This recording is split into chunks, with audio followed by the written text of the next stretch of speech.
Salut les amis, suite et fin de notre série sur les prix Nobel. Aujourd'hui, on se donne notre dernière minute pour comprendre le prix Nobel de chimie. C'est dans 5 secondes.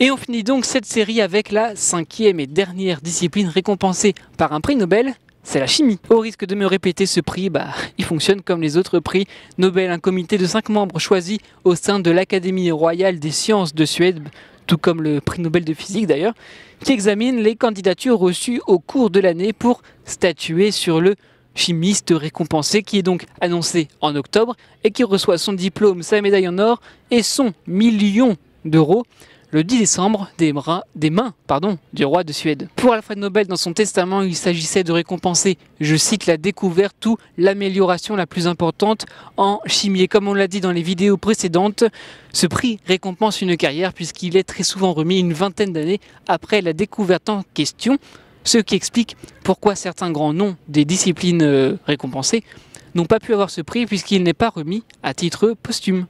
À 8 reprises, ce prix n'a pas été décerné et il y a parmi les lauréats du prix Nobel de chimie Marie Curie en 1911 pour ses travaux sur le radium et le polonium, Richard Martin Willstatter en 1915 et ses travaux sur la chlorophylle, Willard Frank Libby en 1960 pour sa méthode de datation au carbone 14 utilisée par exemple, on le sait, dans l'archéologie.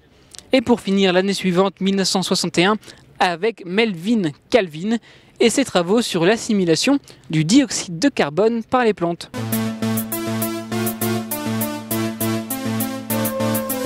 Voilà, en une minute, on en sait un peu plus sur le prix Nobel de chimie et finalement j'espère qu'on en sait un peu plus sur les prix Nobel en général avec cette série. Merci à tous d'avoir été au rendez-vous, merci à Emma qui a été derrière la caméra. N'oubliez pas, il y a la page Facebook et le compte Twitter. En attendant, soyez heureux, restez curieux.